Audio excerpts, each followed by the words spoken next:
Presiden Prabowo Subianto dan Wapres Gibran Rakabuming Raka menghadiri parade sailing pas di Teluk Jakarta. Ya, acara ini merupakan bagian dari rangkaian peringatan HUT ke-80 TNI 5 Oktober mendatang.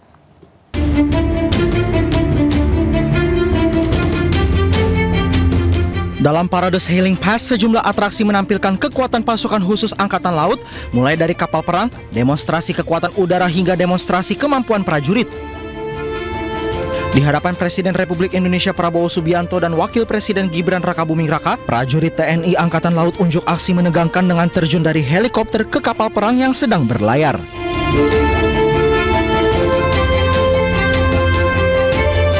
Ada juga atraksi evakuasi medis dari prajurit dengan unsur helikopter dan kapal selam.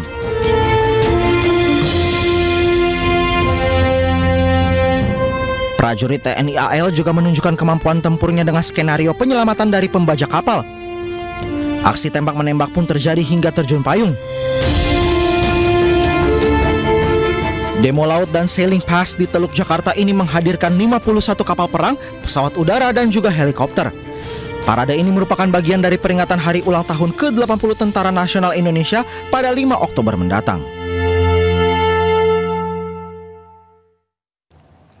Pemirsa, puluhan orang yang tergabung dalam sejumlah aliansi berunjuk rasa di depan gedung Komisi Pemberantasan Korupsi KPK Jakarta Kamis siang. Mereka menuntut agar KPK menuntaskan laporan terkait dugaan penyalahgunaan anggaran dan dugaan kasus korupsi yang melibatkan Presiden ke-7 Joko Widodo dan keluarganya. Pemirsa, hadir dalam aksi ini pakar telematika Roy Suryo serta tokoh lainnya seperti Said Tidu, Bentor dan Dr. Tifal dan para purnawirawan TNI. Mereka meminta KPK kembali memproses mantan Presiden Jokowi dengan sejumlah laporan yang selama ini dianggap belum ditindaklanjuti. Di antaranya dugaan peningkatan anggaran senilai ratusan triliun rupiah yang diduga tidak dapat dipertanggungjawabkan saat Jokowi menjabat, serta laporan terhadap keluarga Jokowi. Ya, jadi hari ini kita bersama-sama dengan Gladiator itu mendesak KPK untuk segera berani menuntaskan seluruh tanggungan tentang segera pelaporan yang ada, utamanya terhadap Jokowi dan keluarganya. Misalnya apa? Misalnya peningkatan anggaran selama ratusan triliun yang kemudian tidak bisa dipertanggungjawabkan, itu dituntut oleh teman-teman. Pemirsa, pengamat kebijakan publik Bona Tua Silalahi sebut dapatkan sulinah legalisir ijazah, maksud kami salinan legalisir ijazah Jokowi dari KPU. Menurutnya legalisir ijazah tersebut sama dengan ijazah yang diteliti Roy Suryo CS dan yang diunggah dan Dian Sandi kader PSI, pemirsa. Selama ini kan memang yang beredar itu kan yang begini ini kan dari yang namanya Pak Dian Sandi ya. Jadi beliau mengunggah di sebuah media sosial yang mirip seperti ini, mirip ya. Nah, jadi dia dibilanglah itu asli. Ya, sebenarnya aslinya belum ada sama sekali. Ya, yang beredar itu kan versi Pak Dian Sandi yang belakangan juga kan dia bilang saya mengunggah itu dari teman. Artinya ini menyudutkan teman-teman yang disangkakan yang 12 orang itu. Nah, dengan keluarnya ini terbukti bahwa Pak Roy Suryo dan teman-teman yang lain itu tidak boleh dijerat. Kenapa? Ini barangnya sama persis. Jadi mereka tidak ada melakukan fitnah ya, pencemaran nama baik. Kenapa? Mereka kan selalu bilang mereka menganalisis dari yang begini. Nah, dengan sendirinya gugur. Kenapa? Ternyata benar kok mereka nggak salah. Terbukti yang dari Dian Sandi itu mirip seperti ini. Cuman ya kan, karena memang undang-undang keterbukaan informasi publik melindungi informasi sensitif itu dihitam-hitami, dikosongkan. Ini kan dikosong. Kalau aslinya kan ada nomornya. Ini juga ada namanya, tanda tangannya, cuman dihitamin, disembunyikan. Pemirsa, relawan Jokowi bersama pendukung Prabowo Gibran mendesak Polda Metro Jaya segera menetapkan status hukum terhadap Roy Suryo dan kawan-kawan atas dugaan pencemaran nama baik dan penghasutan terkait tuduhan ijazah palsu terhadap Presiden ke-7 RI Joko Widodo. Mendesak Polda Metro Jaya untuk segera menetapkan status hukum terhadap teroris Tiva, Roy Suryo, dan Rismond beserta kawan-kawannya atas dugaan pencemaran nama baik dan penghasutan yang dilaporkan sejak lama. Namun hingga kini belum ada penetapan tersangka. Kedua, menolak segala bentuk pembiaran terhadap penyebaran isu bohong dan fitnah, khususnya terkait ijazah Presiden ke-7 Republik Indonesia, Insinyur Haji Joko Widodo, yang dituduhkan palsu tanpa bukti yang sahih. Ketiga, mengutuk keras tindakan teroris Tiva, Roy, dan Rismond serta kawan-kawannya yang terus-menerus menyebarkan narasi sesat sehingga menimbulkan polarisasi di tengah masyarakat. Dugaan keracunan makanan program makan bergizi gratis kembali terjadi di sejumlah daerah di Kabupaten Agam, Sumatera Barat. Pemirsa, jumlah korban kecanduan mencapai 110 orang. Sementara itu di Banjar, Jawa Barat sebanyak 68 siswa mengalami keracunan.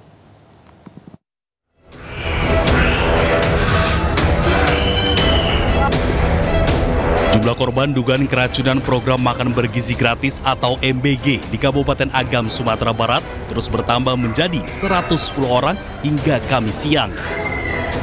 Kasus keracunan massal yang menimpa murid, guru, dan orang tua diduga bersumber dari menu nasi goreng yang diproduksi Dapur Umum SPPG Kampuang Tangah, Lubuk Basung pada Rabu siang. Pemerintah daerah menetapkan status kejadian luar biasa dan menegaskan seluruh biaya pengobatan korban ditanggung Pemkab Agam. 11 pasien baru dirawat di Puskesmas Manggopoh dan 13 pasien baru di RSUD Lubuk Basung. Puskesmas Manggopoh kini dijadikan posko KLB dan seluruh biaya pengobatan ditanggung Pemda. Diketahui ini merupakan kasus keracunan pertama program makan bergizi gratis di Sumatera Barat. Gejalanya bervariasi mulai dari mual, muntah, ada yang diare juga. Usianya itu dari usia SMP ya Pak, yang paling besar itu 14 tahun. Terus ada yang SD juga, ada yang TK juga ada.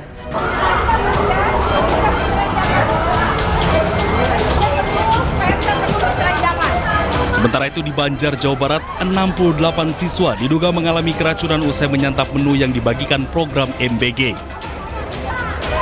Sejumlah siswa mulai terlihat tidak nyaman, keluhan bermula rasa mual dan pusing yang dengan cepat berkembang menjadi sesak nafas. Situasi semakin tidak terkendali ketika jumlah siswa yang mengeluh sakit terus bertambah, memicu kepanikan di antara para guru dan siswa. Data sementara dari ratusan siswa yang hadir di sekolah, 68 siswa dari kelas 7, 8, dan 9 terpaksa dilarikan ke 3 rumah sakit di Kota Banjar, yaitu RSUD Banjar, RSPMC, dan RS Mitra Idaman. Proses evakuasi berlangsung dramatis di bawah guyuran hujan. Tenaga medis yang datang menggunakan 20 ambulans dibantu oleh para guru dan staf sekolah tampak kewalahan menghadapi banyaknya siswa yang kondisinya terus memburuk.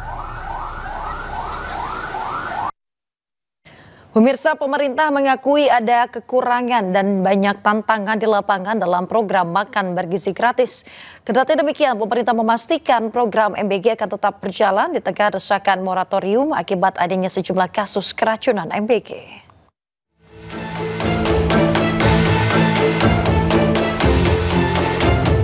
Menko Bidang Pangan Zulkifli Hasan mengaku ada kekurangan dan sejumlah tantangan dalam menjalankan program makan bergizi gratis.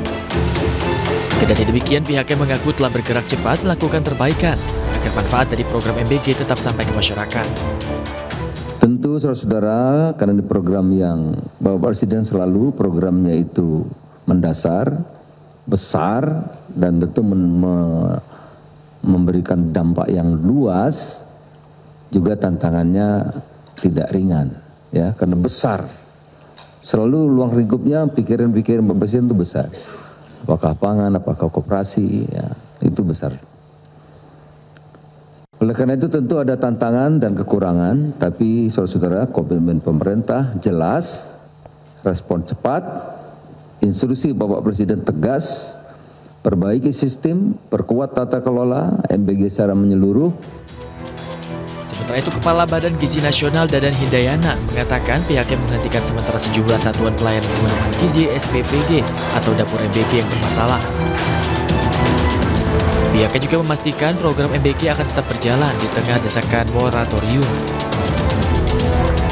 Yang terkait dengan kegiatan MBG, saya tetap diperintahkan oleh Pak Presiden untuk melakukan percepatan-percepatan karena banyak anak, banyak orang tua yang menantikan terkait kapan menerima makan bergizi gratis.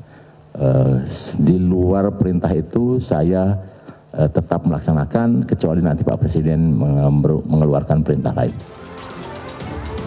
Sebelumnya sejumlah kasus keracunan program makan bergizi gratis kembali terjadi di sejumlah daerah. Para kepala daerah pun menetapkan status KLB atau kejadian luar biasa dan menghentikan penyaluran MBG di sejumlah wilayah.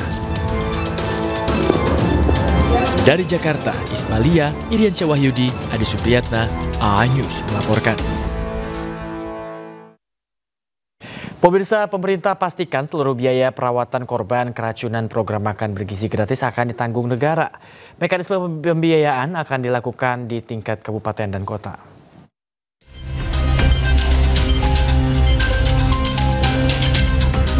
Menteri Kesehatan Budi Gunadi Sadikin menegaskan biaya korban MBG akan ditanggung oleh pemerintah melalui Badan Gizi Nasional. Aturan penanganannya sudah tercantum dalam regulasi yang berlaku. Nanti ini ditanggung biayanya oleh pemerintah, dalam hal ini oleh BGN. Selain itu, Kepala Badan Gizi Nasional Dadan Hindayana juga menjelaskan bahwa ada dua mekanisme pembiayaan untuk perawatan para korban MBG yang dilakukan di tingkat pemerintah kota dan kabupaten setelah menetapkan status kejadian luar biasa atau belum. Jadi ada dua daerah yang sudah menetapkan KLB di tingkat kota kabupaten, dan ketika pemerintah kota kabupaten menetapkan KLB maka itu pemerintah daerah bisa mengklaim pendanaannya itu ke asuransi. Nah, kemudian bagi daerah-daerah yang tidak menetapkan KLB maka seluruh biaya sejauh ini ditanggung oleh Badan Gizi Nasional.